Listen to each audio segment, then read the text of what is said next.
The world has watched in horror events at the Westgate shopping mall where terrorists killed more than 60 civilians, injured dozens more and held many hostage for days. A Somalian group called Al-Shabaab has claimed responsibility, blaming Kenyan involvement in military action in southern Somalia. It's been hard to work out what's been happening and even harder to work out what will happen next. So to help shed some light on a complex situation, we're joined on End Zone now by former US government intelligence consultant. Now he's the director of the geopolitical risk assessment consultancy 36 Parallel, Dr. Paul Buchanan.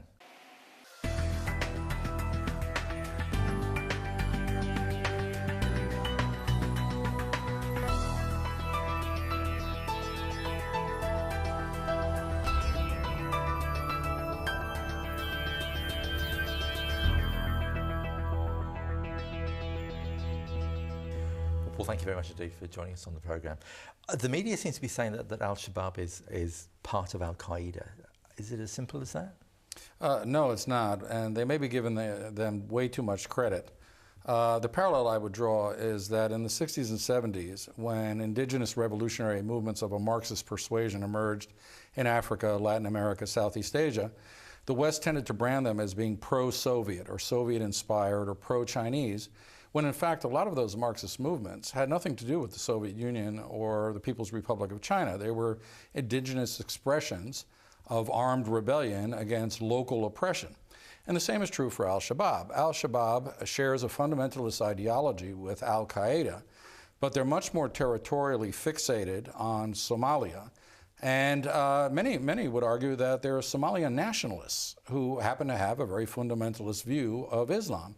So to wrap themselves in the banner of Al-Qaeda is a smart strategy on their part, but I fear that the West gets suckered into thinking that every indigenous expression of fundamentalist Islam is somehow connected to Al-Qaeda, when in fact, if they're connected at all, it's more ideological than material.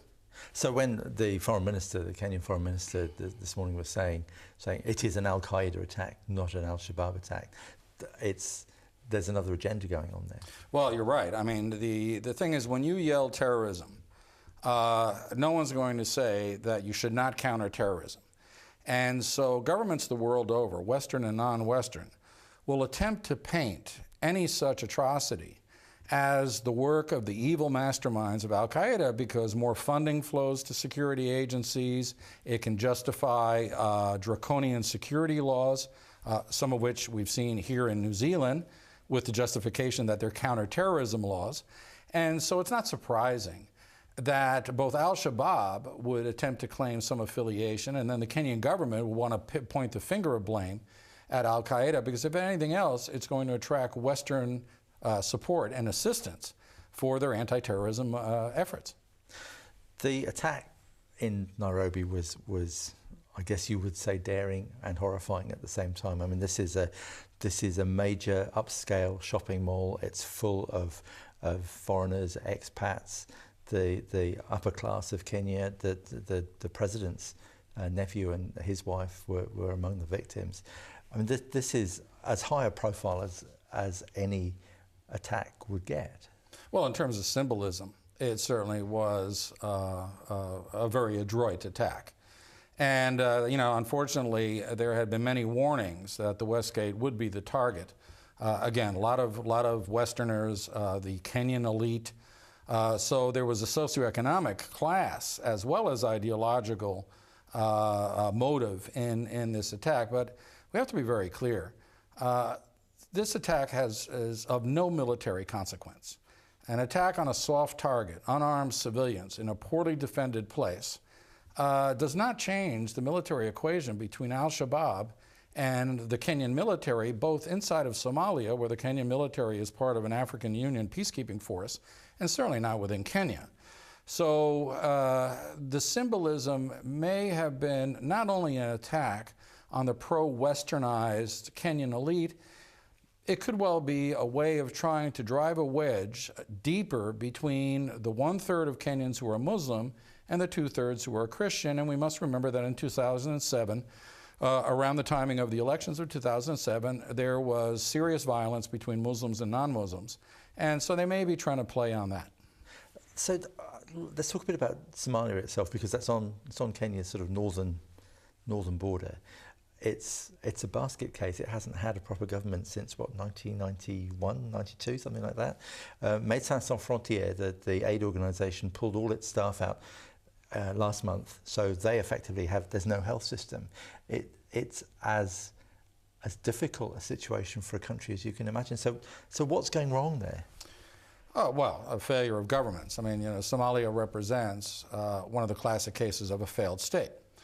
And what's important to notice about failed states is that's where extremists flourish, because they become the de facto sovereigns of the territory that they control. And Somalia is not alone in this. I mean, even Pakistan has areas where the central authorities don't dare to go. So it's not just a Somali problem, but Somalia clearly is a very classic instance. And so what you have is you have a central government that's backed by non-Somalian interests, but it's corrupt. Its effective control outside the capital, Mogadishu, is contestable at best. And certainly in the southern Somalia, Al-Shabaab was the de facto ruler of southern Somalia from about 2007 to 2011, when Kenyan forces unilaterally went into southern Somalia and pushed Al-Shabaab out of two important cities, one a port city and one which apparently is the charcoal capital of Africa. The importance of those two is that Al-Shabaab was able to tax the revenues of both piracy coming out of that port and the charcoal trade in order to fund their militant activities. Well, all of that was removed when the Kenyans went in 2011. They killed a lot of Al-Shabaab fighters. Al-Shabaab was forced to disperse and head north. And now the Kenyans constitute the core of that African peacekeeping force that is somewhat tenuously keeping the peace. So this represents a regrouping. And we have to remember that in 2010, Al-Shabaab conducted an attack in Uganda in which 78 people were killed watching the World Cup. And because Uganda also has forces inside of Somalia. And so they have a track record of striking out on their border countries against those that they see have come in and invaded their land. But this doesn't mean necessarily that Al-Shabaab has regrouped and represents an existential state to either Uganda or Kenya, much less the West. This could well be an act of desperation, because in the counterterrorism trade, one of the lines that is often used is the more heinous the deed, the more desperate the actor. And so this may be a lashing out, maybe not as a last gasp, but certainly it has no military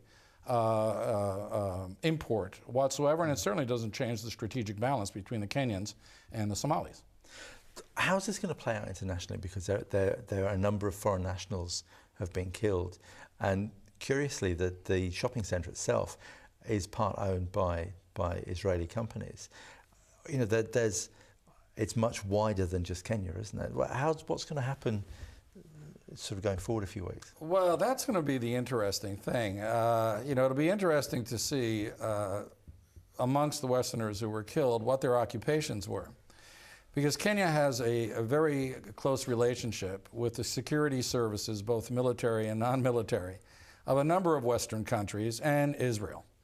And there are special forces operators of various nationalities operating from Kenya, from bases in Kenya, in the war on terror in sub-Saharan Africa, and particularly in the Horn of Africa.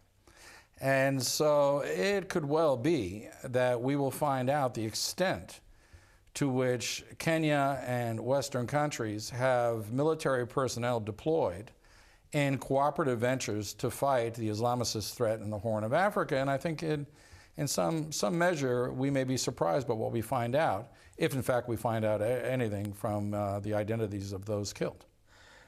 In terms of Kenya, it's seen very much as a friend of the West. It's one of the more stable sub-Saharan African countries. Is that going to change? Not necessarily. I mean, I think when we talk about stability in sub-Saharan African countries, we have to think of that as a continuum. It's not the stability that we enjoy here in New Zealand. So yes, it is more stable than many of its neighbors. It's definitely pro-Western.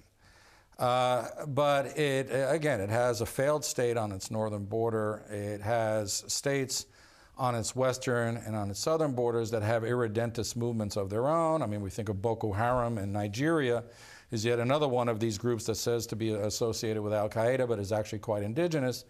And so what we're more than likely going to see is a beefing up of the security legislation and the security forces in Kenya, and probably an infusion of Western advisors, Western money, in order to counter this threat out of proportion to what it really represents. Again, I have to get back to the point that al-Shabaab does not represent an existential threat to Kenya, but it will serve as a justification for the Kenyans to bolster their defenses against enemies real and imagined.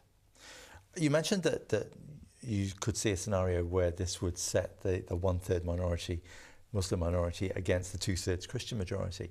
I mean, this week we've seen that the churches burned and Christians killed in Pakistan. Is this going to be something that we'll see more of, the setting of Muslim communities against Christian communities?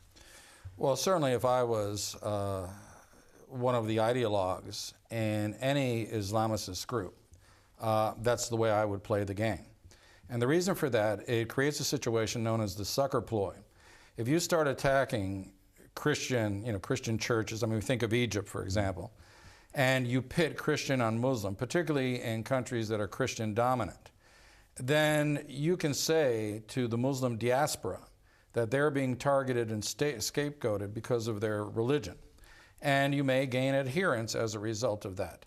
And so the important thing for non-Muslim governments and Muslim governments alike is to play down the religious divisions and point that this is just a tactical ploy to exacerbate latent divisions and make them active. And so I would hope that the Kenyan government in particular would reassure both its Muslim population as well as the dominant Christian population that at least in Kenya, the divide is not so much religious as it might be socioeconomic or even tribal. As an FBI analyst on CBS this morning was saying that he thought this could be the start of a campaign waged against the West as a jihad by al-Shabaab rather than al-Qaeda. Would you agree with that? I'd have to disagree. They don't have a Navy, they don't have an Air Force. They've shown no propensity to project force beyond Kenya and beyond Uganda, outside of Somalia. So I think that they may have pretensions and delusions of grandeur when it comes to attacking Western targets in the West. But everything indicates that, at least in terms of their capabilities, they are limited to events such as this, and this could well be the height of what they can do. And admittedly, it's an atrocity on a very large scale. But I doubt very much that we're going to see them be able to take jihad to the West, with the possible exception that some of their adherents may go to Europe and commit an act in Europe of a low-scale, lone wolf, small cell nature. But as a fighting force and as an ideological threat, I don't think the West has much to worry about. Paul, it's always fascinating to get your insight. Thank you very much indeed. My pleasure. That's all we've got time for this week. Of course, our thoughts and prayers are with those who've been affected by the attack and their families. That's also the end of the current run of End Zone now. Next week, we'll be taking a look back at some of the highlights of the series. So until then, from all of us on the team, bye for now. Ka kite anō.